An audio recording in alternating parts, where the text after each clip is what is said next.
All right. New stream. Kind of also spur of the moment. Um, Obviously, since it is spur of the moment, there's no one here yet. Hopefully, some people will pop in. Who knows? If not, then we're just gonna keep talking about Scream 6. It is a Scream stream, as you saw in the title. So this is gonna be really, really informal. Um, as you can see. Really just wanted to talk about the synopsis that was released yesterday. And see what y'all think about it. Jason, I'm doing pretty good, man.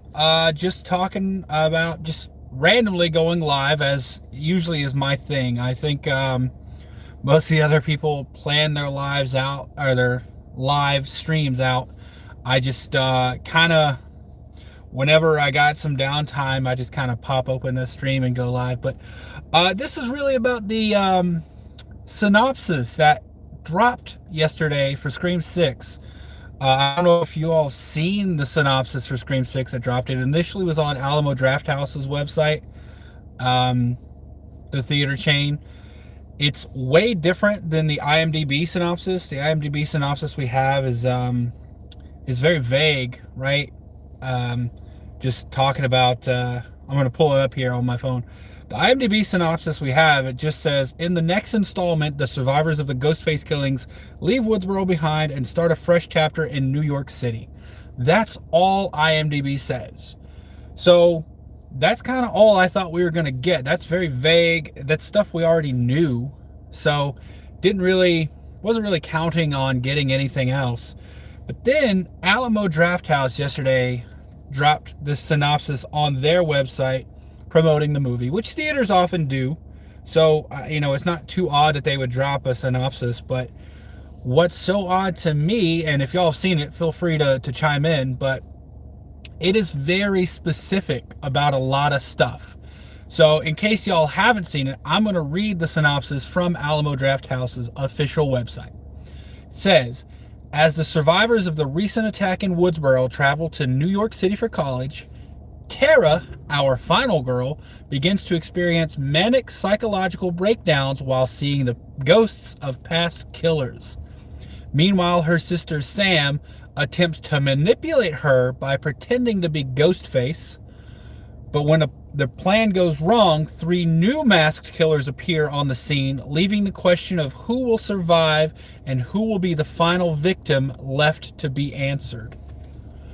What the heck, y'all? Like, I don't know if y'all even heard that, but that's the official synopsis on the theater's website. And, if you want to take that with a grain of salt, feel free to. But then Screen Rant picked that up. And Screen Rant reported the exact same thing. Now they did refer to Alamo Drafthouse as their source. Tara is the younger one, Sam is the older one, who is the main character of part 5. She had hallucinations of Billy Loomis because that's her father, right? And then Tara was the younger one who got attacked in the opening of part 5 and throughout, and that whole thing. But now it's saying in this one, Tara is the final girl, which is a change up. That would be completely changing her and Sam. And it's saying she's going to have, what do they say? Manic psychological breakdowns and see the ghosts of past killers. That is crazy because it was established. I want to clarify something. In part 5, it was not a ghost of Billy Loomis that Sam kept seeing. That wasn't a ghost. Radio Silence wanted to make that very clear as well. It was a hallucination. Obviously, the difference being a ghost is a separate entity, whereas a hallucination is conjured up in your head. So there was nothing there that didn't come out of Sam's mind. And I'm not saying 6 is going to be paranormal or anything, like the inclusion of the ghosts are going to be paranormal. It just seems like it's going to be different. The fact that Tara's going to be seeing them And it's possible that they got them mixed up. That's the thing too. Like, I don't know how y'all feel about it, but it's a little odd, one, that they would reveal this information. I gotta be honest. Like, that's a lot of information to give out in a synopsis. Because I did check after I saw this. I wanted to do a little bit of due diligence for myself. I went to AMC's website, because that's the theater that's all around me. That's where I have a membership through them, so I can see a ton of movies. Their website, I went to the Scream 6 page for them, and it just has the exact same synopsis that IMDb has. So the question that came to mind for me was, is this all just made up? If so, who's just making this stuff up? Like, how did this come to be, this synopsis get on Alamo Drafthouse's website? Is that just some Scream fan writing up a theory and throwing it out there? It's got to come from somewhere. If it's fake, who made that up? Like, if it's real, then there's a lot that it spoiled, because it says there are 3 Ghostface killers. I mean, 3 Ghostface killers, or if you're, European, 3. That's something we've wanted for a long time. That's been a lot of people, not everyone. I have seen rumblings around Reddit that they think 3 is too many or something like that. But we've wanted 3 killers for a long time. And we suspected, once again, not everyone. We suspected after seeing The Shrine, and after there's been, if you break down the looks and the appearances of the masks that have shown up in the trailers and promotional images, it looked like there are 3 different masks being used throughout Scream 6. So we've suspected we're going to get 3 ghost faces, or at least 3 different appearances of a ghost face. If this is true, it confirms that. That's kind of a spoiler, but it was, I assume, officially released by the studio. That's the thing. I can't think that someone just made this up and put it on there. Now, it could be something the studio's like, hey, release this, maybe to throw people off. That would be nice. Jason, you said it happened to Halloween Ends in November. What do you mean specifically? I didn't pay super close attention to Halloween Ends marketing in terms of synopsis and stuff. I watched the trailer, I looked at the images and stuff, but I never really, this is something different. This is, just the little blurb that's supposed to come out in a message to kind of give you an idea of what the movie's about. That doesn't give me an idea of what the movie's about. That tells me what the movie's about. Remember they told us in Halloween Ends that there might be a second Michael Myers. One second. Let me look at that again. Might be a second Michael Myers, just like in Scream. There might be another 2 of them. I actually, honestly didn't see that, actually. Yeah, I don't remember seeing that, but I do remember hearing about Corey and stuff like that. I just, I do remember Corey, but at least in the marketing leading up, I don't remember hearing or seeing anything where it said there'd be another Michael Myers or something. So that didn't get to me, which I guess is good. Honestly, like I said, I liked Halloween Ends. I've said it before. I do understand that it wasn't what a lot of people wanted, but I enjoyed it. Now, for this, it just pretty much confirmed, in Scream, we always know it's a whodunit. That's one of the elements, in my opinion. There's 3 that make Scream. That's one of the elements, is the whodunit aspect. With all the other slashers, you don't really have that. With Friday the 13th, you know it's going to be a Voorhees, either Pamela or Jason. With Halloween, you know it's going to be Michael Myers, and it kind of still was Michael Myers in Halloween Ends. With Nightmare on Elm Street, you know it's going to be Freddy. With Scream, you never know who it's going to be. And Obviously, with that great reveal in the first Scream, we found out it was actually 2 people, but you never know if it's going to be 2 in the beginning. And that's because Roman. In part 3, they kind of threw us a little loop where they're like, hey, maybe there's only 1. We, of course, still suspect that there's 2. The other one just happened to get away, Angelina. But we never know how many they're going to be. And we would assume 2 at this point, because 4 out of the 5 movies have 2 killers. So the assumption going forward is that there's going to be 2. We wanted 3. It would have been a surprise if we had 3, unless this is real. Yeah, I don't know. Another thing that I think we're looking over is Tara being the new final girl. I think that is, honestly, I think it's huge, and also I think it doesn't matter. And that's a weird combination, but I think it's huge because that's what a lot of fans wanted. I know after 5, personally, I thought Tara's character was a little bit more inspiring than Sam's character. I thought Tara's character was more well acted by Jenna Ortega. I was rooting more for Tara than I was for Sam. Because, I don't know, Tara was just a better character in my opinion. Now, there's some people who don't share that opinion. I'll throw that out there as well. There are some people who think Sam is a great character. There's a lot unexplored with her that could lead the franchise forward. Personally, I'm just of the opinion that Sam doesn't have what it takes to lead this franchise into the future. I think Tara does. So if they did switch them, that's huge. That's literally the franchise, or the movie, the filmmakers saying, hey, this is now going to be your final girl, even though she wasn't in the previous movie. That's huge. We don't really see that in a Scream franchise. Obviously, in like Friday the 13th, the final girl kind of changes every time. In Nightmare on Elm Street, it kind of does. We have returning characters. A couple of them, like Nancy's there through a few of the movies, not all of them. Halloween, we kind of got the same one, most of the movies. But Sydney's always been our final girl. Obviously, we know Sydney's not gonna be in this. We assumed it was gonna be Sam. Now it's Tara. It doesn't surprise me in the fact that Jenna Ortega has gotten super popular now.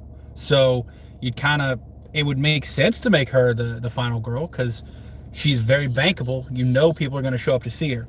Now, the reason why it isn't kind of a big deal, in my opinion, Sam and Tara are like always together. Radio Silence even said in an interview leading up to Scream 5, there is no Tara without Sam, and there is no Sam without Tara. So I don't think it really matters if Tara's the final girl and Sam isn't, or if Sam's the final girl. I think they're both equally likely to be Ghostface. I think they're both equally likely to die. And that is, I don't think either of those things is going to happen to either of them, because they're just kind of the focus. I don't think the filmmakers are going to do that, are going to get rid of either of them in those ways.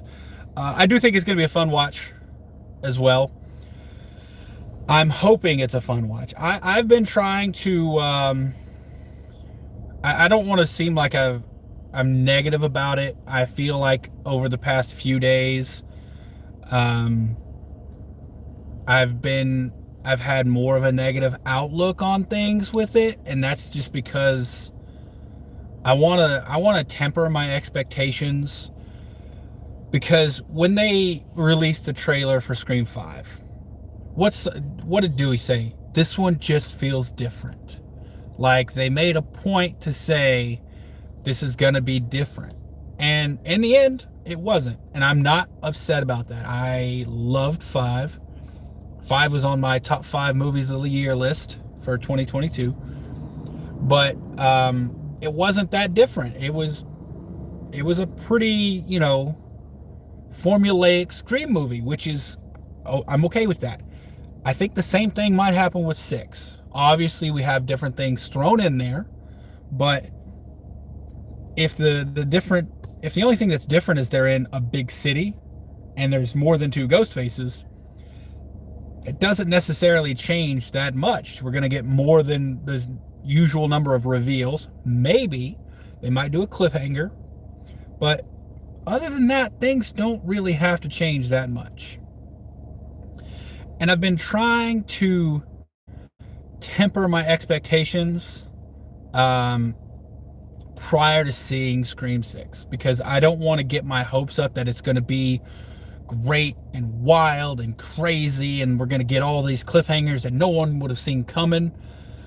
Because if I get my hopes up like that, I won't enjoy the movie as much. So I don't, like I said, I don't want to seem like I'm coming off negative about it. I just want to think about it in a more objective way without the rose-colored glasses. And Jake, I agree. When I go into movies, when I'm watching a movie, I am not analytical at all. That's why I enjoy most movies. There are only 5 movies that I've ever seen that I don't like. That kind of blows some people's minds. Other than those 5, I found redeeming qualities in every single movie I've ever watched. Now, I don't go see movies that I think are going to be trash, so that does help bolster that number of 5. But yeah, when I'm watching a movie, I'm not analytical about it. I'm just there for the enjoyment. I want to get the story. I'll usually watch it a second time, and that's when I'm analytical. That's when I start thinking like, okay, was this a plot hole? Was this a good callback? And is it good? That's all. That's pretty much the way I do it. And honestly, when I go in to see it a second time in the theater, I take a little notebook. I've got like a little, just tiny notebook that I take with me, and I just kind of scratch in notes. Like, I know what I'm going to be looking for because I've already seen it once. But that's kind of how I do my reviews and stuff, and it helps out. But yeah, I agree. When I'm watching it, I know 100% that when I go see Scream 6, I'm going to enjoy it. There's one thing. There's one thing they could do that would make me not enjoy it, and I know they're not going to do it. What's up, Denisha? And that's and like I said, I know they're not going to do it. If they start by either killing Sidney or saying Sidney died in between movies. If they did that, if that kicked off the movie, I'd be done. I would walk out. Anything else beyond that, I'm still going to enjoy the movie 100%, because it's a Scream movie, y'all. Like, even a bad Scream movie, which we haven't had in my opinion, is a good movie. The only thing, like I said, if they disrespected Sidney Prescott like that, then that would make me not like this movie. But short of that, it's going to be good, even if it's formulaic, and I think it's going to be. As of right now, in my opinion, it looks like, without that synopsis, without taking that synopsis into account, it looks like it's going to be a kind of a rehash of Scream 2, which, wouldn't surprise me, because Scream 5 was kind of just a rehash of Scream 1. We had someone in the friend group, and we had the boyfriend of the main character as the, as the ghost faces. That's pretty formulaic. That's a very close mirror of the first one. A few subtle changes, obviously, but now going into this, there's a lot of theories thrown out that, like, it's going to be the parent of a previous victim, or maybe even a previous ghost face. There's a lot of suspicion that it's going to be the Mockers, Stu's parents or Stu's sister, involved, because, well, they think Stu died and Vince obviously died. Exactly, Denisha. They wouldn't do that, and that's why I say there's a 100% chance that I'm gonna enjoy the movie. But yeah, they're not gonna disrespect Sidney like that. All I'm saying is, if they did that, that would make me not like the movie. Short of that, I know I'm gonna like it. I know I'm gonna enjoy it. So we're gonna take that off the table. Now, as going back to the Mocker thing, there's a lot of suspicion that it's gonna be the Mockers involved to with the Ghostface thing, kind of getting revenge because they lost Stu, they lost Vince. Some people even think that might encourage, or it might cause Leslie Mocker, Stu's sister, to maybe harm herself because she lost her son, she lost her brother. There's a lot that happened to the Mocker family. So their suspicion is going to be them. But if they did that, that's literally a rehash of Scream 2. With Scream 2, Billy's mother was coming to get revenge. She found Mickey, she hired him. He came in and infiltrated the friend group, and they carried out the killings. They carried out the revenge plan. So if they do that with the Mockers, that is 100% a rehash of Scream 2. Now, if this synopsis comes into play and it's real, that's something completely new. And honestly, I think it's genius for Sam to pretend to be Ghostface to try to control Tara. Like, we already know that one of the aspects of their relationship in this movie is going to be Sam kind of being a helicopter parent over Tara because of the attacks and wanting to protect Tara. We already know that's the thing. Like, Jenna Ortega has confirmed that, and I believe it's been posted in a couple of other like reliable sources. So we know that's going to be a thing. And you got to think about it from Sam's perspective.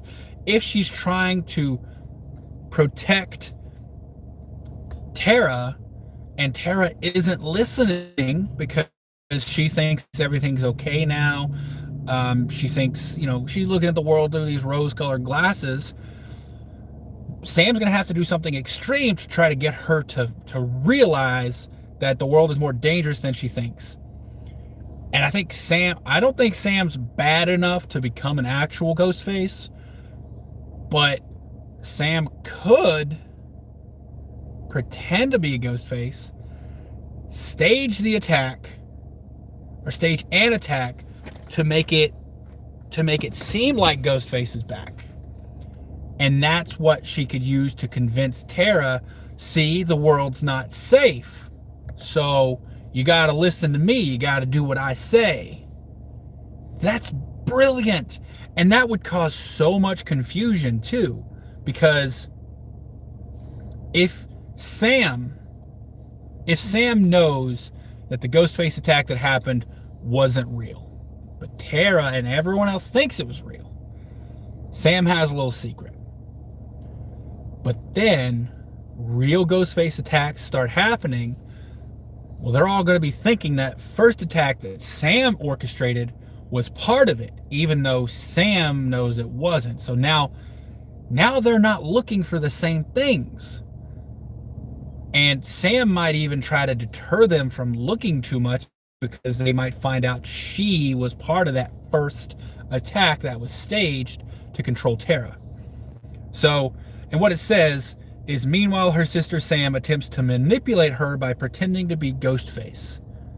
So, that could be so much. That could be such a big plot point.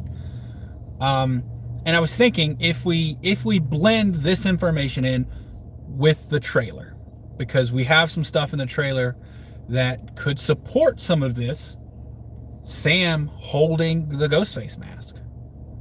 It would make sense that she had a Ghostface mask if she was pretending to be Ghostface to manipulate Tara. That makes a lot of sense. We've all theorized that that's the end of the movie and Sam's gonna go full bad or whatever. But what if she just has the mask and to pretend to be Ghostface? Jake, you say, my first thought was she would traumatize her sister like that, but if that's not her intent, she would traumatize. That's the thing. Like, well, you also got to realize that Tara's already traumatized. She was attacked like 3 separate times.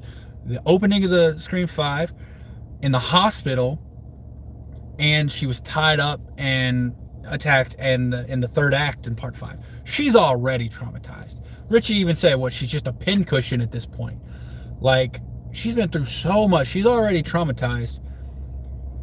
And I don't, you can't really predict how that's gonna affect someone's mentality, but she's already traumatized, and that might be why it's so hard to control her or manipulate her. She might be of the mind right now, like, hey, I could get attacked randomly tomorrow morning and die, so why not live up every second I can tonight? And I can see how Sam would be as a helicopter parent now, like, hey, or you could protect yourself and make it harder to get attacked. And yeah, if she did that, and this brings me to another point in the trailer, and that what you just said, Jake, is spot on with traumatizing her. Excuse me. In the trailer, we see what appears to be Sam holding on to Tara. I wish I had the picture up to show you, but we see what appears to be Sam holding on to Tara as she's hanging off that ledge, and there's that look where everyone says Tara looks sinister. I think sinister is the word that's most often used, but they say she looks sinister. What if she doesn't look sinister? She looks betrayed. And what if she's betrayed because that's the point when she finds out Sam was initially the one who did it to try to control her? If that would explain it. Because if she's upset at Sam at that moment, because that's when maybe Ghostface reveals it. Maybe whoever's doing this at that point, because it does look like they're actively being attacked right then, because we know Sam's bleeding all down her arm. We see that there's a Ghostface potentially walking toward them. What if that's when Ghostface reveals that Sam was actually the first person to do it in this movie to try to manipulate her? She would feel betrayed, and that would cause her to give that look, and hell, that might even cause her to want to let go to get away from Sam. That would explain something, and that's an angle that we haven't really thought of. No one's theorized about that, because as far as I've seen, no one theorized that anyone would pretend to be Ghostface. That's such a baffling concept, that someone would want to pretend to be Ghostface, because you just get killed. Like, I wouldn't want to walk around anywhere in a Ghostface costume, because I mean, there are actual survivors that you can, one, kick PTSD up, stir that up, and two, survivors could just come after you like, hey, I think you might actually be trying to harm someone, so I'm gonna come after you with a 9mm. That'd be rough. What point does Sam fall off the balcony, Denisha? I think it's after. My initial, or my theory of that point of the movie stands with what I've been thinking for like the past week and a half, 2 weeks. In the trailer, we hear Tara say, let's lure them out, either them or him, let's lure them out and kill them. I don't know if it's kill him or kill them, but she says, let's lure them out and kill them. My theory for that part of the movie has been, they kind of get into that situation semi on purpose, and then Tara's given that look, because that's when they're going to start, fully enact their plan to get revenge and take these people down. With that, you get Tara falling or being let down to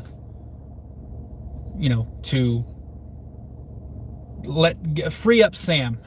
My words aren't coming to me. To free up Sam to actually fight Ghostface. Because putting it together, the way the trailer seems, is Sam is hanging on to Tara, and there's a Ghostface walking around that balcony to get to where Sam and Tara are. Because we see that knife, the bloody knife, dragging along that same rail. So it looks like they're walking around. My thought is that's what's going to happen. Sam's going to let go of Tara. Tara's going to fall to the ground but be okay. Then Sam starts fighting Ghostface. I think after that, Sam is going to be thrown off. Obviously, we know she survives. We know she does. Well, we have a good idea that she survives. We can't say we know, because it's entirely possible that she gets attacked, her arm is wounded, it gets bandaged, then that wound gets reopened. That's an aspect we haven't really looked at or thought about, but the assumption has been so far that she gets thrown off but survives, because we do see her with that arm bandaged after the fact. So I think it's after Tara is hanging there that she gets thrown off, and I do think that's the third act of the movie, because that's when we also see Sam holding the gun. Her arm's still wounded and bloody. It is Kirby's gun. I mean, I'm sure y'all have heard that, but it is Kirby's gun. So that's what I think. Third act, final act of the movie, after Tara gets let down or falls. I don't think it's going to be that big of a deal when it happens, but yeah, that's when I think that's going to happen. Now, I wanted to talk about also Tara seeing the ghosts of past killers. If that's true, that's gonna be wild, because Tara never had that before. Ethan, oh, hold on a second. Ethan, you think Gale's gonna be one of the killers? No, I don't think she's gonna be one of the killers. Here's why. So far, wait, have they? I'm trying to rethink here. So obviously Billy, what I'm thinking was the attacks that we see them being involved in promotional material, either photos or trailers. Obviously, we know Billy gets attacked, and he is still one of the killers. But I don't think the trailer showed Billy being attacked, because they wanted that to be a surprise, because everyone went into it thinking, oh, it's got to be the boyfriend, it's got to be Billy. But his attack surprised us and threw us off his trail, right? Same thing. I don't think we would see the attacks of the secret Ghostface in the trailer.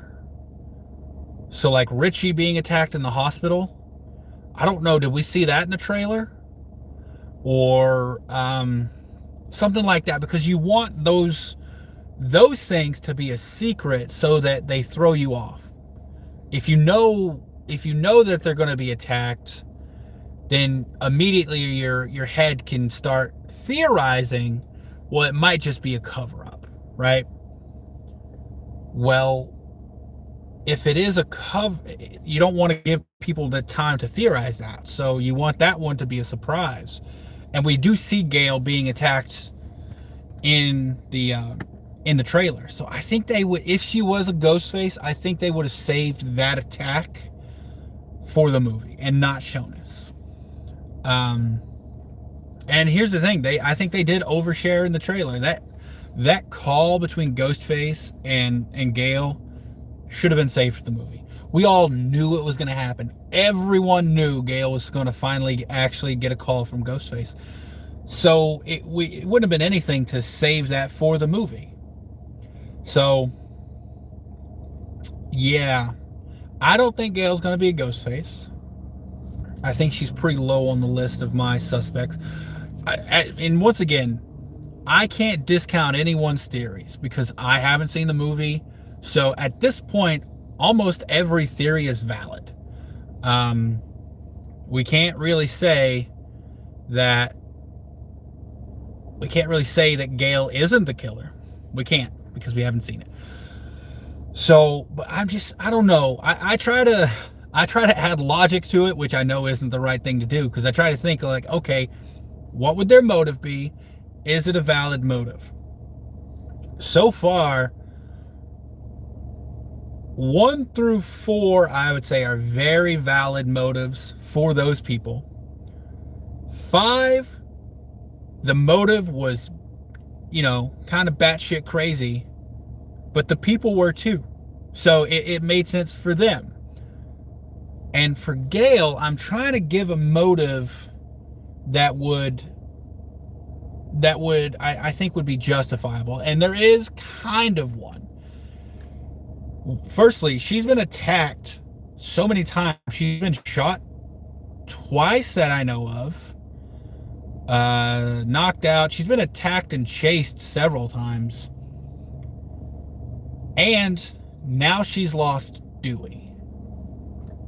Dewey might have been, if Gale is Ghostface, which once again I don't believe, Dewey could have been the breaking point. And now, but it still doesn't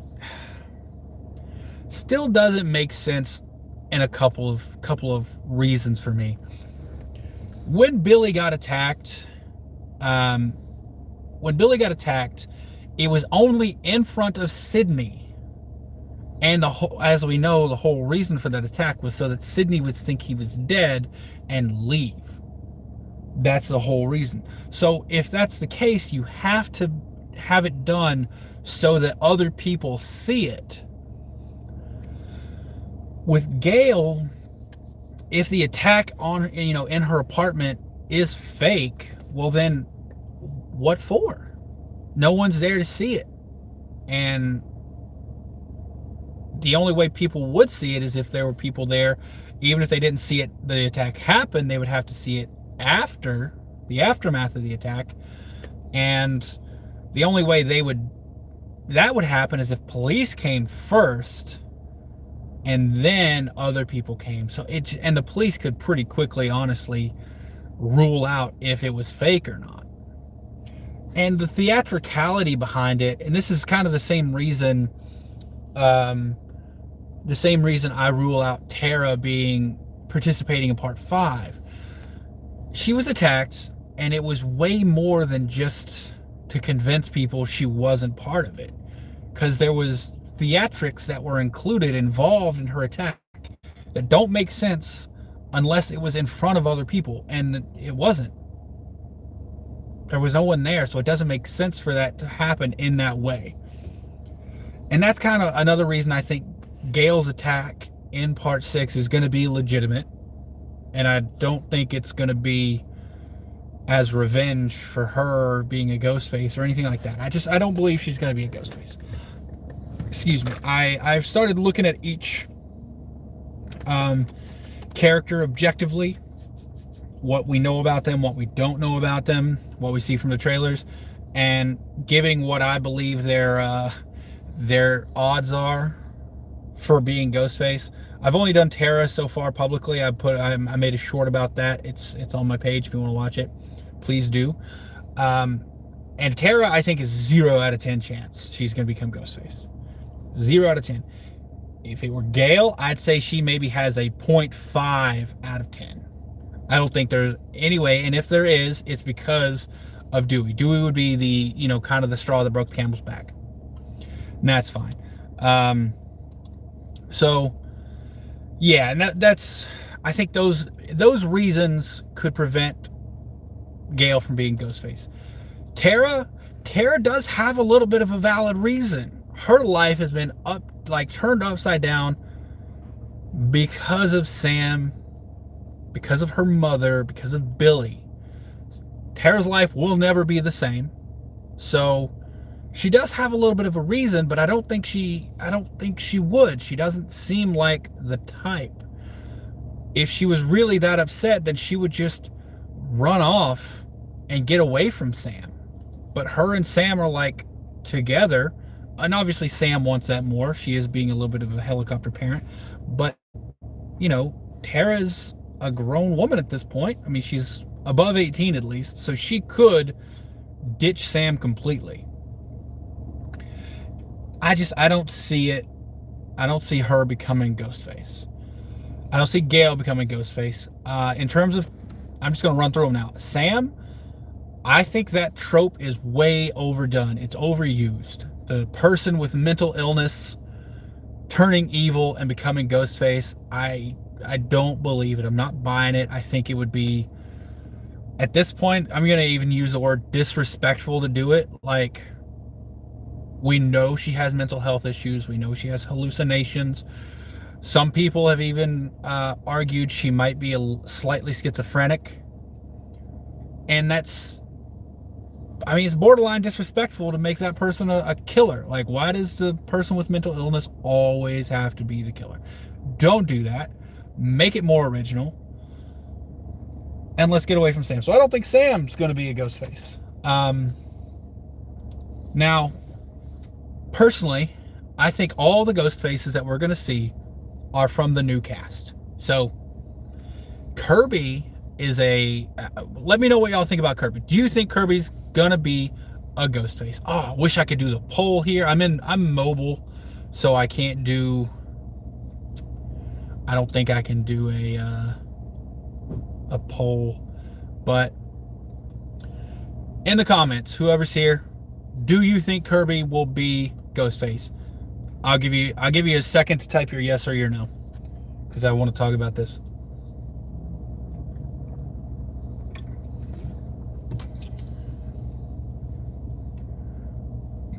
All right, Jake. You don't think so? We'll give it another second here.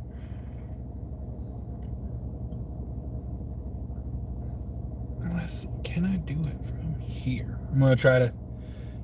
Russell, you think Kirby... Oh, okay.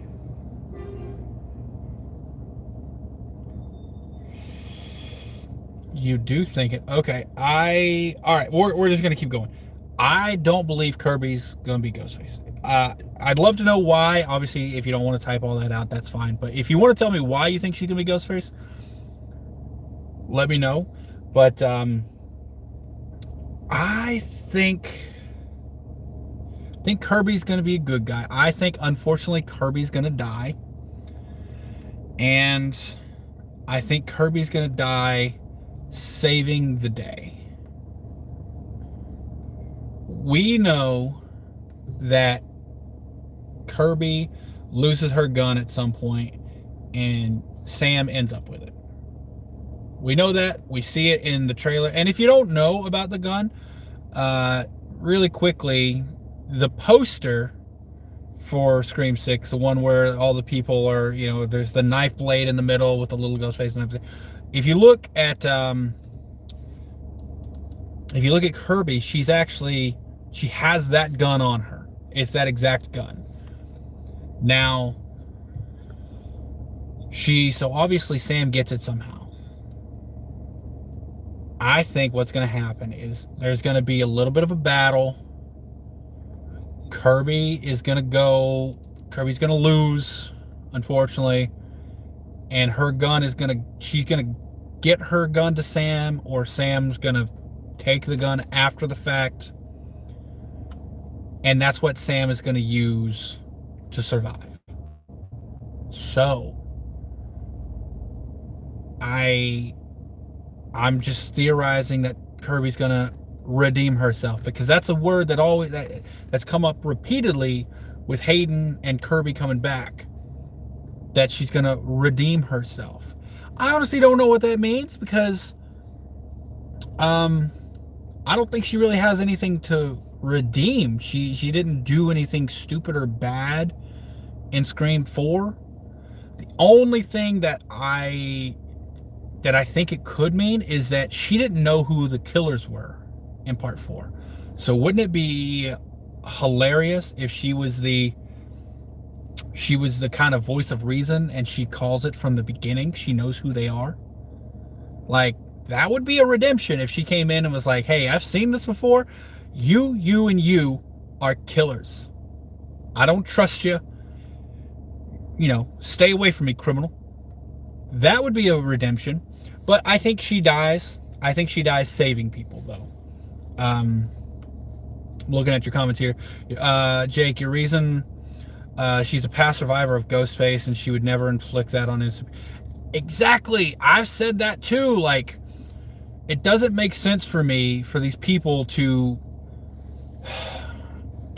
survive this horrible experience and then want to put other people through that experience. It doesn't track in my head. Now, there are real world examples of that being false. There are, like, most people who inflict these grisly crimes on other people have had stuff like that happen to them in the past, usually as children. But obviously, not all people who experience that go on to cause that for other people. So it's God. We can't really call it either way. But I agree. I don't see Kirby putting that on other people. She became a law enforcement officer. So I think that shows that she wants to protect people. She wants to help prevent these things from happening, or, minimize the damage when they do happen again. So I don't think she wants to. If she wanted to be a ghost face, she could just disappear and do things from the from off the grid, basically. Like, go in, do some slicing and dicing, and get out. That's what she could have done. She could have just stayed hidden. Like, I think she wants to help. She wants to make a difference for the better. And I think she's going to, but I think she's going to give her life in the meantime. Other returning characters. Mindy. If there is a returning character who I think could be a ghost face, it is Mindy. I've always thought it was suspicious with Mindy in the third act of part 5. How she gets stabbed in the shoulder. She fights a little bit, and then she's out for the last 30 minutes of the movie. She's just out. That's suspicious to me. It could be nothing, but if there's someone from a returning character who I think could be a ghost face, she's at the top of the list. She's higher, in my opinion. She has a higher chance of being ghost face than anyone else. And that would be different. It would be something we haven't seen if we have a character from a previous movie that survived, that it turns out was actually part of the killings. That's something we haven't seen, so that'd be different. That would be different. However, on the trailer, once again, it doesn't look good for Tara. I think Tara's gonna die.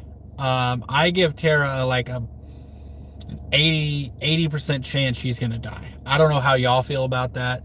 Not Tara. What am I saying? Mindy, not Tara. Jeez. What do y'all think? Y'all think Mindy's gonna die? Let me know down in the comments. So Mindy's also I don't know if I've been saying Tara the whole time. Mindy, the twin.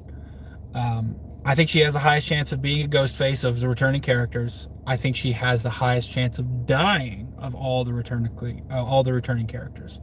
I know a lot of people think it would be Chad, because Mindy was a little bit of a favorite and she gave the rules speech, but I think it would be Mindy, because I don't want to bring politics or anything into it, but Chad is the only returning guy character we have. We lost Dewey, so I think we're going to have Chad pick up kind of the Dewey mantle and continue taking it, because he's also there was a test screening, and I believe it was viewer or non, but they literally said Chad was surprisingly the heart of the movie. And that's what we need. We need that because we don't got Dewey no more, and I miss him, and I don't want Chad to be the new Dewey, but I want him to be that type of character. The type he's just there to help people, because that's what Dewey was. I talked about this. Dewey he's a favorite character, and I still think he's underrated, because every time this has happened, Dewey was there because he chose to help keep people safe. Part 1, he could have dropped off Sydney and Tatum at the party and left. He didn't. Part 2, he literally showed up at Windsor to help Sydney. Part 3, he could have left when things started happening. He was a technical advisor on the movie, but the movie got shut down, so he could have left. He stayed to help make sure everything was okay. Part 4, he was the sheriff, so he kind of had to be there. Part 5, He didn't have to help at all. Like, Dewey was always the heart. He was always there just to help protect people and to try to keep people safe. And I want there to be that character moving forward. And from what we've seen, no other character has done that. And Mindy, I don't think Mindy's going to do it. Mindy only cared about herself.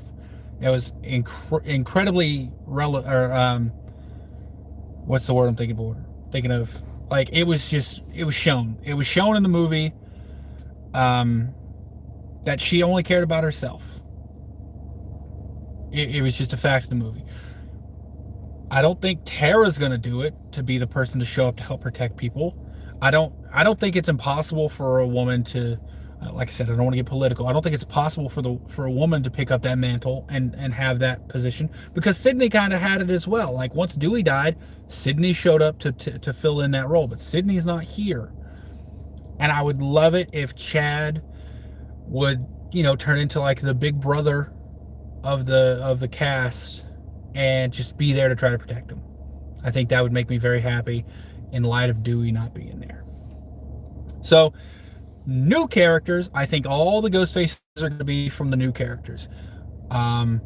We have a little bit of like contention from the trailer and the full cast list released, because the trailer made it seem like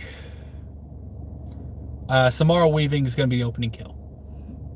I think the trailer made it seem like that. I think she's a really big name, which is kind of associated with being the opening kill in a Scream movie. And that was just the assumption. I had the assumption, of most other content creators I've seen assume that as well. But now, with the cast list being released and like their actual names, it looks like another character could be the opening kill. Now, we know Dermot Mulroney's character is Bailey, Detective Bailey.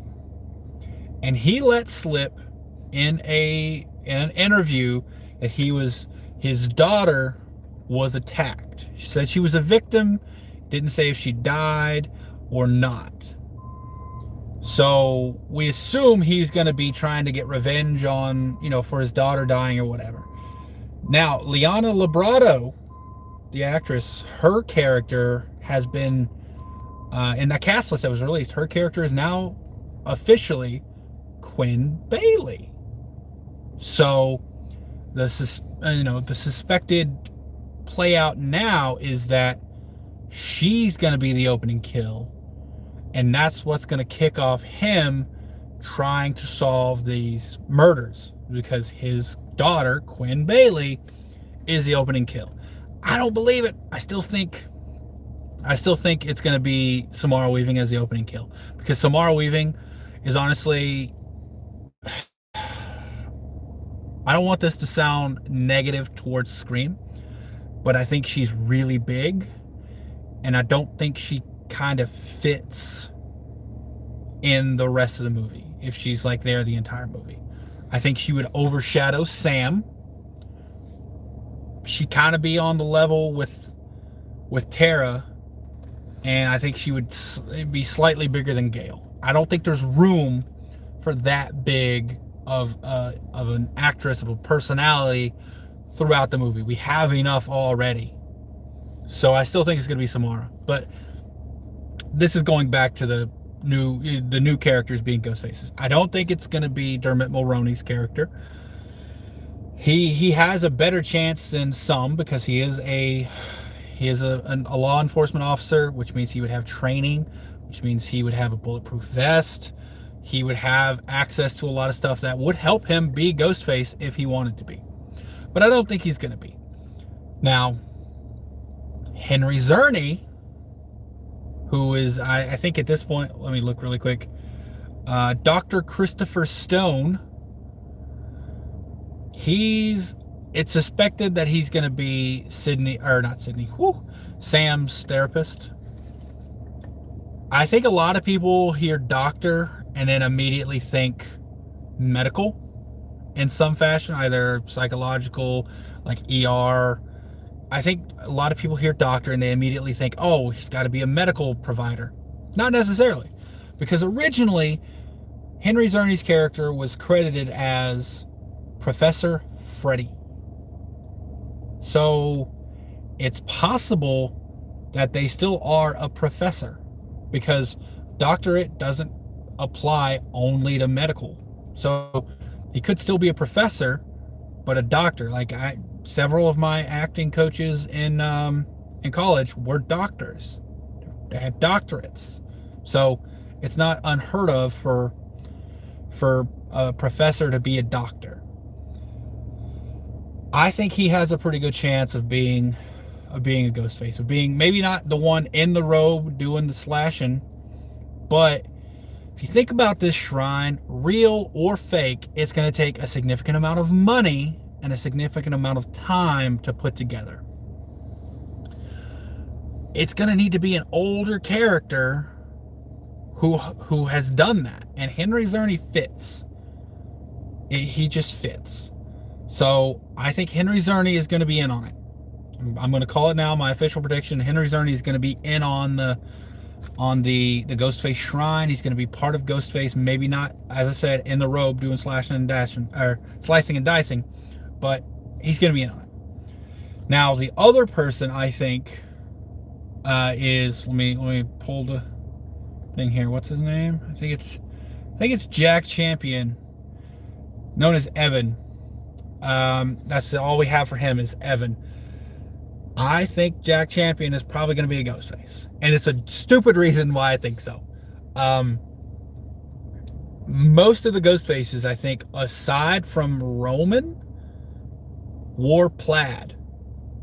It's just plaid. Most of them wore plaid. And in the trailer, if you look closely, like Jack Champion has like a coat with a t-shirt and like a button-up that's completely unbuttoned. It's a plaid button-up shirt.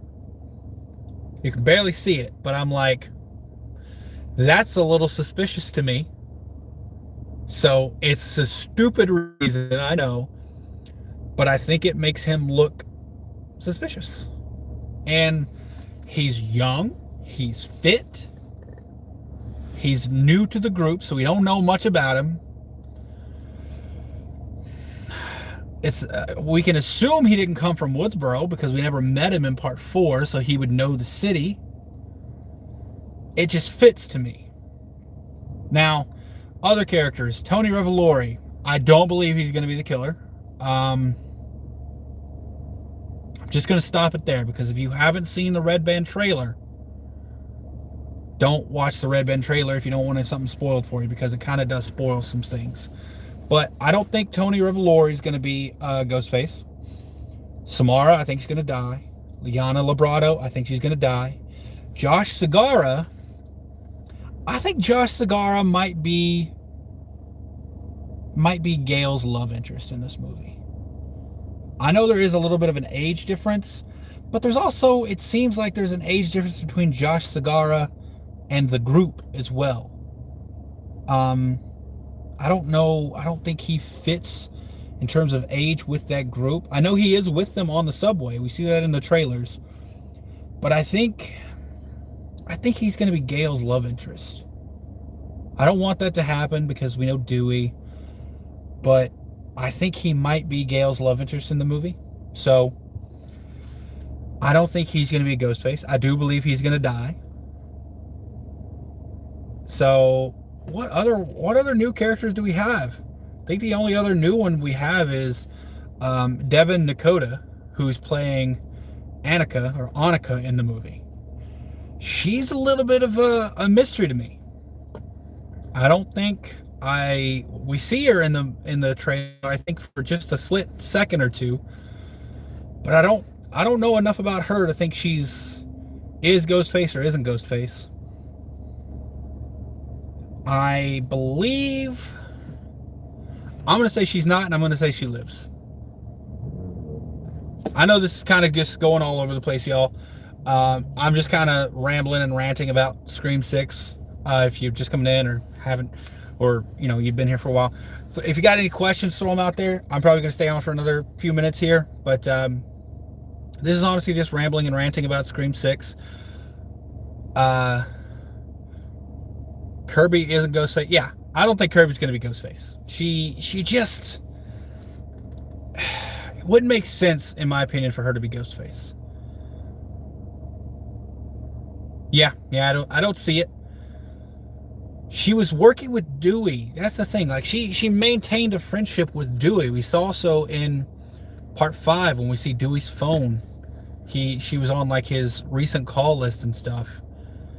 And she's just, I feel like she's too much of a public figure. Like, she was on the news as a Woodsboro survivor. I don't think she could successfully pull any of this off with the amount of attention she would get. That's the thing. None of the, let's see. Roman was a director. He was probably like the most famous of the Ghostface killers, like in world. So I think it would have been hardest for him to pull it off in terms of public attention. But if Kirby was one, people know who she is. It wouldn't be that easy for her to get in and out of places like covertly.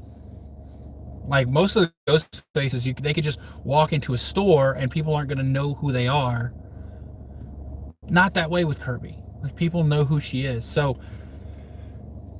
yeah, I don't know. It wouldn't, like I said, I can't discount it. If people want to say she's going to be Ghostface, I can't say that she isn't, because I haven't seen the movie.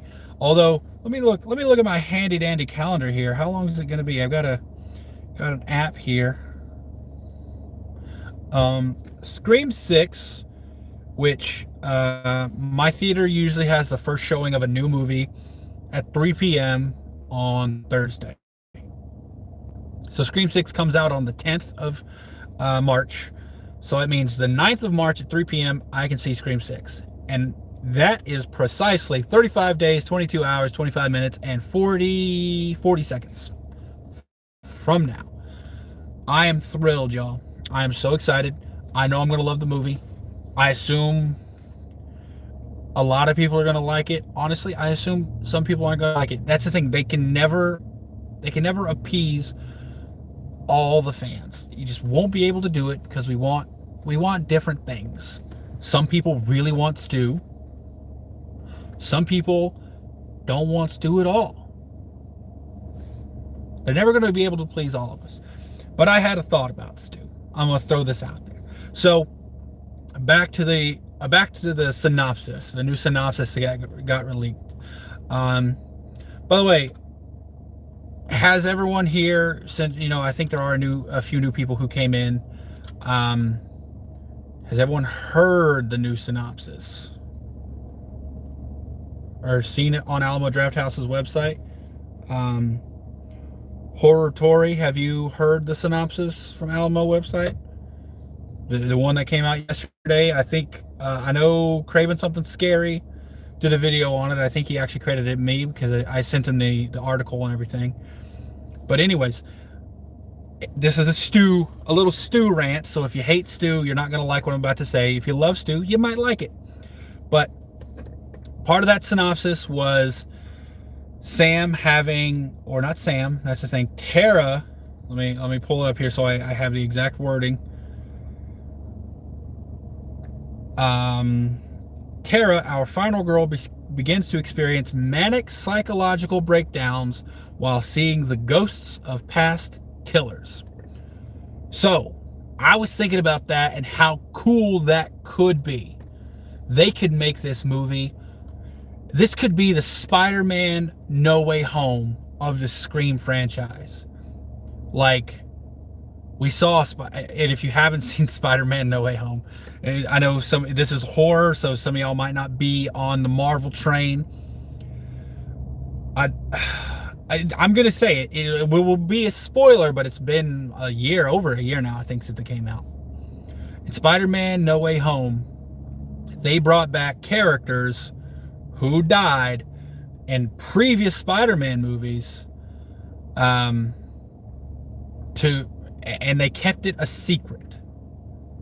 People suspected it, but they never confirmed it ever, right? If this synopsis is true, they could, in theory, bring back every ghost face we've ever seen as a ghost. We've already got Billy Loomis as a hallucination. They could bring back Mrs. Loomis. They could bring back Mickey, Roman, Jill, Charlie, Amber, Richie. And here's what I want. I want to happen. In my head, this is how it would work out perfectly, right? Just flow with me here for a second. So Tara is experiencing these psychological breakdowns and seeing ghosts of past killers, right? So let's say the first time it happens, it's going to be a huge panic. It's going to be a surprise. She might not know that it's a ghost / a hallucination. She might think that person's actually there. We don't know. Maybe she sees them in their injured form toward the end, or maybe she sees them as just a normal person. But she's panicked, right? She's hallucinating. She's having a psychological breakdown.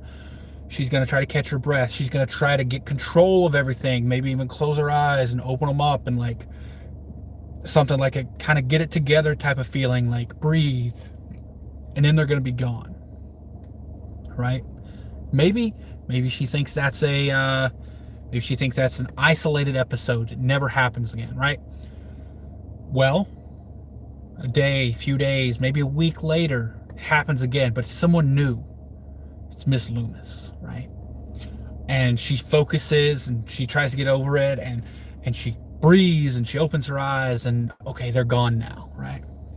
And it just keeps happening. But we, as the audience, get to see the new killers, right? But then it happens the last time. And she sees Stewmacher. And at this point, it's happened a few other times, so she knows what she needs to do. She knows she needs to focus, to breathe, to calm herself, to close her eyes and open them. Only this time, she closes her eyes and she opens them several times. But he's still there. Because it's not a ghost of Stewmacher. It is Stewmacher. How trippy would that be? We see every other killer as a ghost. So the expectation is the next time we see one of them, it's a ghost. We set that expectation 3 to 4 times with other killers. So when we do see Stewmacher, the expectation is it's set. That's a ghost. Close your eyes, relax, pull yourself together, and it's going to go away. But it doesn't. And it's actually Stewmacher. Y'all, like, come on now. Wouldn't that be trippy? Wouldn't that be awesome? Even if you hate Stewmacher, that would be an amazing visual. Oh, I love it. It gives me goosebumps. Makes my beard grow. I love it. So that's my Stew thought, right? Like, yeah, it would just be an amazing way to like transition into it, because if he just shows up, it's gonna be odd. But if he shows up and we have that magnificent lead up, I think it's beautiful. Man, I would love to see that. Oh, I would love it. There are several ways they could like work Stew back in subtly. I think that would be one of my favorites. And once again, this is all predicated on the fact that this is true. Now, if the synopsis is fake, which I haven't checked in the last hour, but the last time I did check, it was still up, which means the studio hasn't made them pull it down or anything like that. So I can only assume that it's real. And as I said, also, Screen Rant reported on it. Now, Screen Rant has been wrong before, but I feel like they would have done a little bit of due diligence and verified on some level before they posted it. So if that's true, that would be a beautiful way to seamlessly transition Stewmacher into the movie. I love it.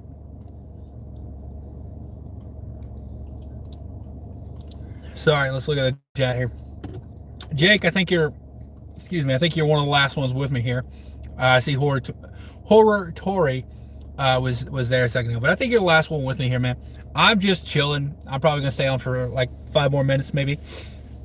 Uh, if there's anything else you'd like to talk about outside of Scream, feel free to throw it in the trailer or throw it in the chat. I am gonna be seeing a new movie tomorrow, Thursday. Movies come out. I've been considering doing like a Wednesday stream where I talk about what's going to be happening this weekend in movies. Tomorrow, A Knock at the Cabin is coming out, the new M. Night Shyamalan movie, with Batista and Rupert Grint, who played Ron in Harry Potter. I don't know the other actors. Those are the two big ones. But yeah, that movie's coming out tomorrow. I'm going to be seeing it. I'm pretty excited. So if you got any questions about that or any thoughts about that. Oh, you're still here, Horror Tory. Great to have you here. It's a weird time. I know I'm on the East Coast, so work has just, and I work nights too, so my schedule just kind of doesn't really line up with anyone else's schedule. I know a lot of people are probably still working, so they couldn't make it. But yeah, I just wanted to jump on live. You want to see that movie too? Yeah, I don't know how it's gonna go, man. It looks odd.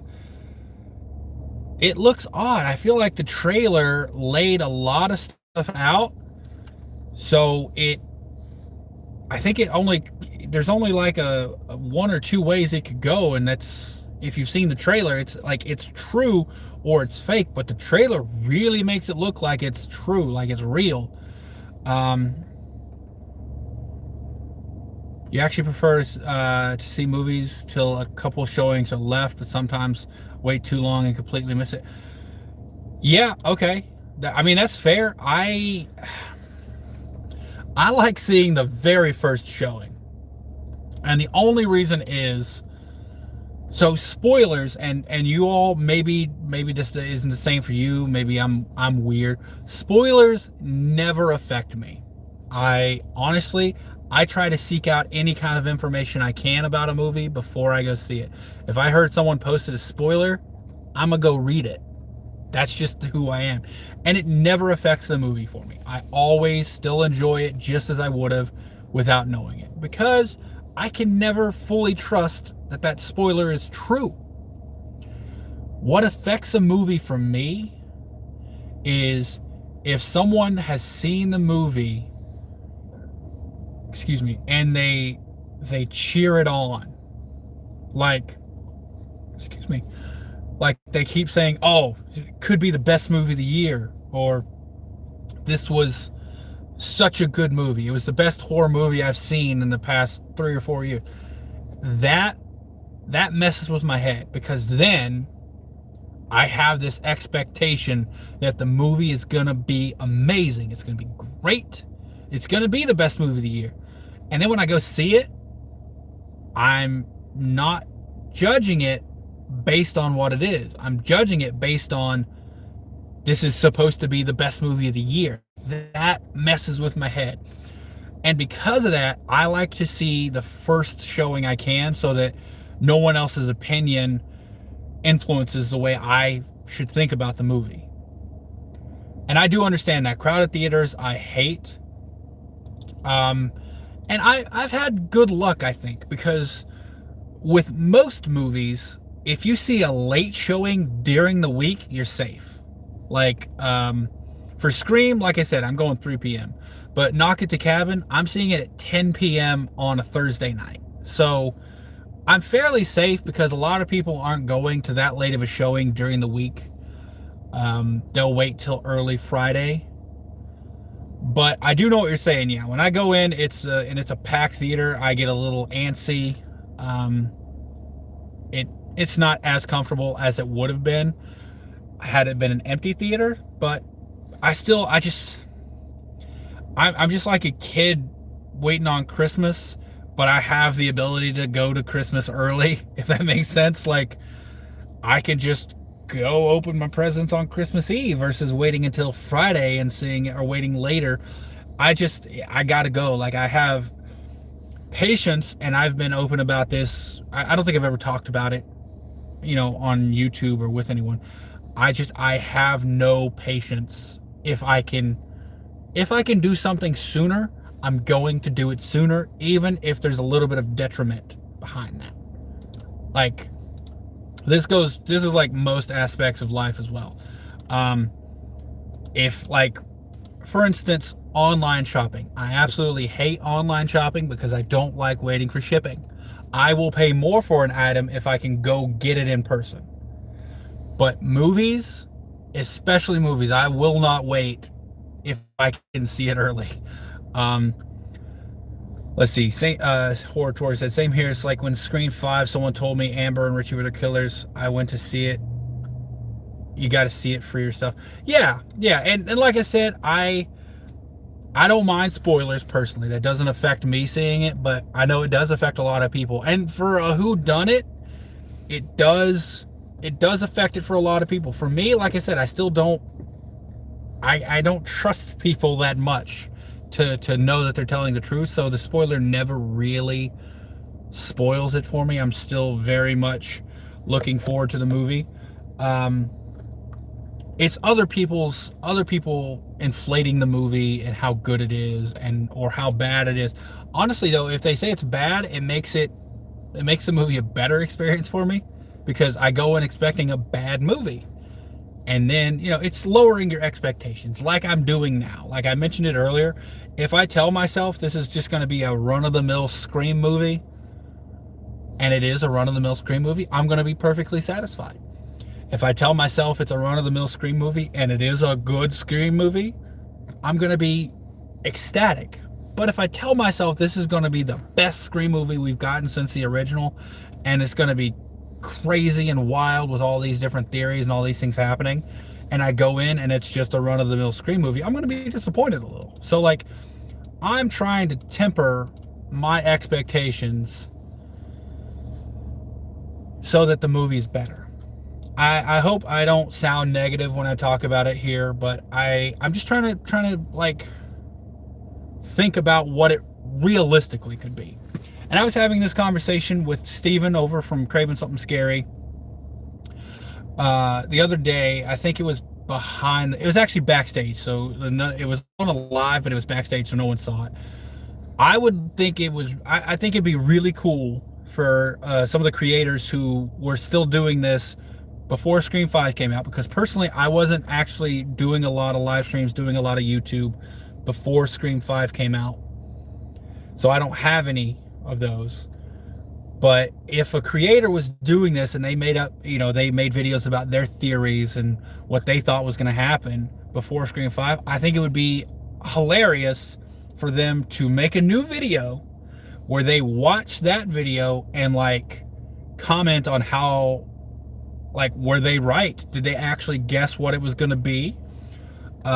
Did they know who the killer was? Stuff like that. Because I think if we did that, we would realize how crazy theories were before Scream 5 versus how standard, for lack of a better word, Scream 5 was. And I think that might help temper expectations for Scream 6, because I think it's the exact same thing is probably happening. We're probably getting all these really wild, amazing theories going, and it might just turn out to be a standard Scream movie. Yeah, it'll be in New York, and yeah, we might have 3 killers, but overall, it could still be just a standard Scream movie. And for me, that's okay. For me, I can still enjoy it as long as it has the Scream DNA, which, in my opinion, there are 3 things that make a Scream movie. I'm going to end with this. I probably am going to be signing off here in the next 2 or 3 minutes. I'm going to end with this. The 3 things I think make a Scream movie, and feel free to chime in if you would like. 1 is the whodunit aspect. You have to have a whodunit, and I'll go further than that. It needs to be a traditional whodunit. And what I mean by that is, one big thing about a traditional whodunit is you have to be introduced to all the characters. And that's important because the hired gun the hired gun theory. People are saying that the Ghostface we see in the trailer is potentially, working for someone else. They're not actually part of the cast.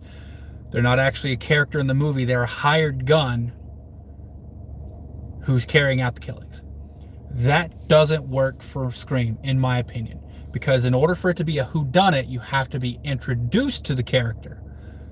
You have to be introduced to the killer and not know that they're a killer. If you don't have all the characters, you can't properly guess who it is. And you're supposed to be able to guess who it is. Even Radio Silence said it. We introduce you to the killer.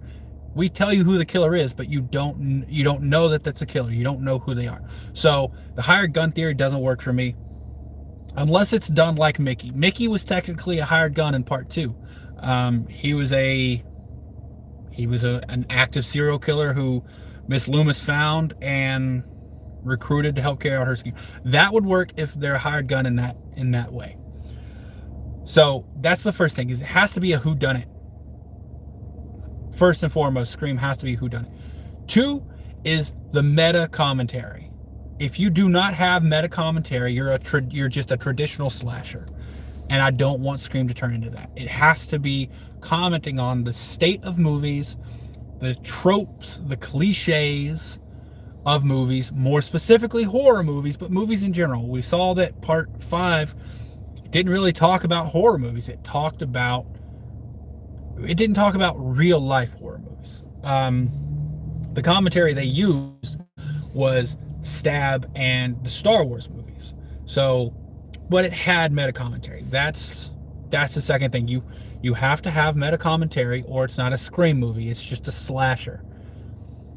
So you got your whodunit, you got your meta commentary, and the third thing is humor.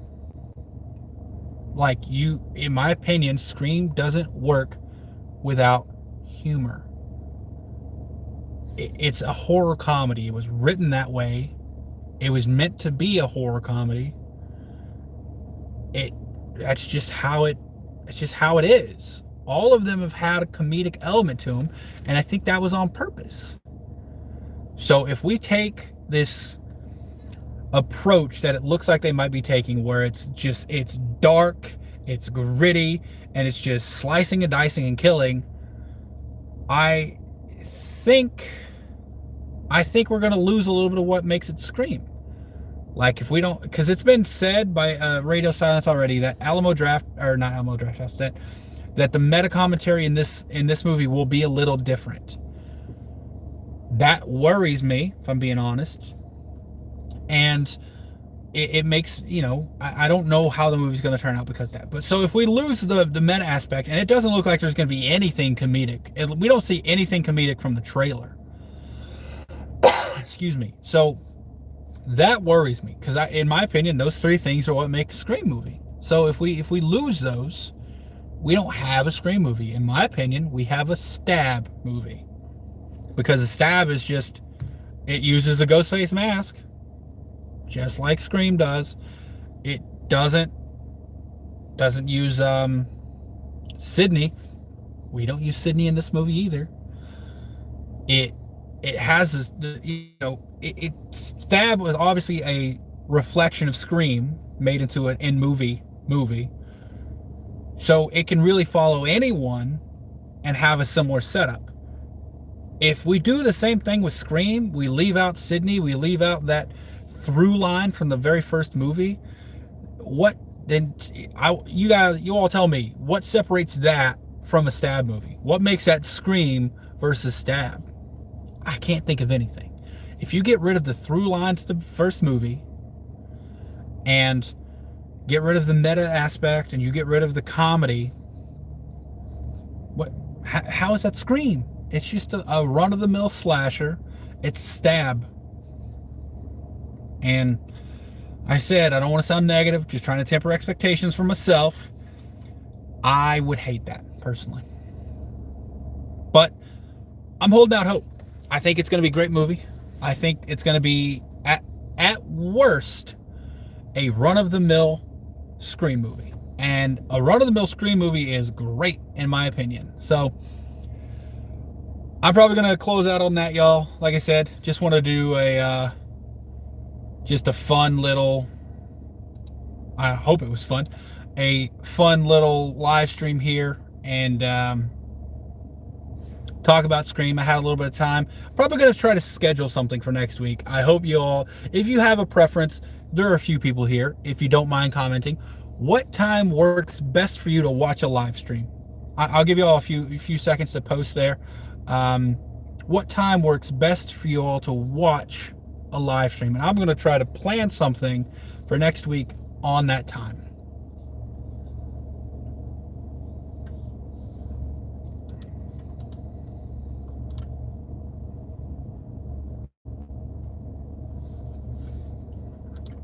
Oh, and while you're doing that, if you're doing it, I'll give you a few seconds. We're gonna have some stuff coming up. I'm sure y'all know Craven Something Scary, gory B movie. So starting next week, we are like 5 weeks out from Scream 6. So what's going to start happening is every week there's going to be a live stream on Gory's channel and on Craven Something Scary about a Scream movie. And we're going to do one a week leading up to Scream 6. So what's going to happen is there's going to be a live stream watch along on Craven Something Scary's channel. If you go to his channel, I think he already has the links posted. I might be wrong, but I think he already has the live streams posted. You can hit that, notify me, whatever. So there's going to be a live stream watch along of the Scream movies in order on Steven's channel, Craven Something Scary. And then on Gory B Movie, we're going to have a live stream that same week about that same movie, but it's going to be a What I Love About live stream. So starting next week, it's just going to be a live stream watch along of Scream 1, and then another live stream on a different day that's What I Loved About Scream 1. And then the next week, live stream watch along of Scream 2, and then a live stream on a separate day that's What I Loved About Scream 2.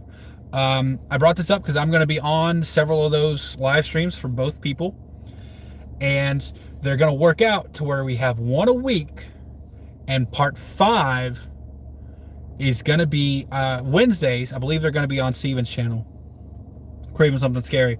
Wednesday night is going to be a watch along of Scream 5, and Thursday, the 9th of March, we're going to go see Scream 6.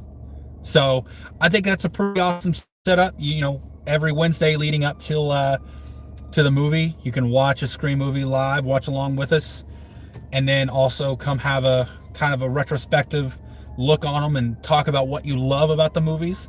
I think it's a great setup. I am going to be over on those. There's also going to be a live stream event coming up on my channel. Right now, tentatively, it is, there's a fire truck out there. Tentatively, it is the 28th of February. And what we're going to do, I think y'all are going to love this. I love the idea personally. It's kind of modeled after Gory B Movies channel. She has an event that she does live called, oh man, what does she call it? It's like a horror movie face-off or character face-offs where you do a bracket, right? And the characters, you pit them against each other and then decide who would win, who would come out on top, and you do that all the way down to whoever would win.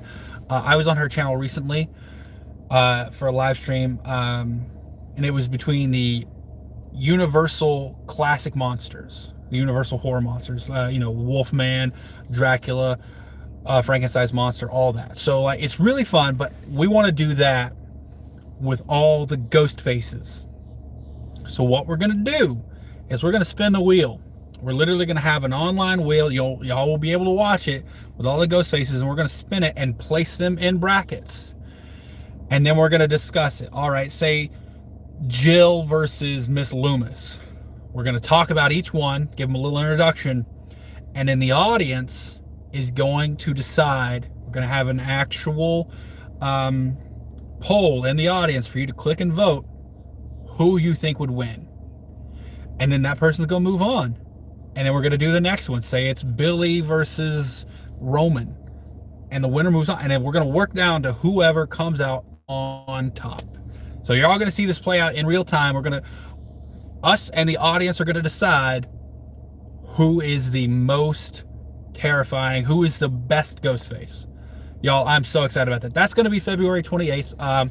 Narrowing down a time right now with Steven from Craven Something Scary and Gory from Gory B Movie. They're both going to be on with me for that stream. So yeah, y'all, we've got a bunch of streams. We've got at least 11 streams in the next 5 weeks to talk more about Scream, and I'm thrilled, y'all. Thank you so much for sticking with me here. Thank you so much for coming in the first place. For everyone who stayed till the end, I really do appreciate it. If you would give the video a thumbs up. If you don't mind, once the video goes into replay mode, maybe come back and leave a comment. The live chat doesn't count toward comments. Comments does help out. That's interaction. If you don't want to do it, I completely understand. It does help me out. Helps YouTube, rate the interaction and shoot the video out to more people. So I do believe I'm gonna jump off here. Once again, thank you all so much for coming. It's been a lot of fun, and I love you all. Have a safe week.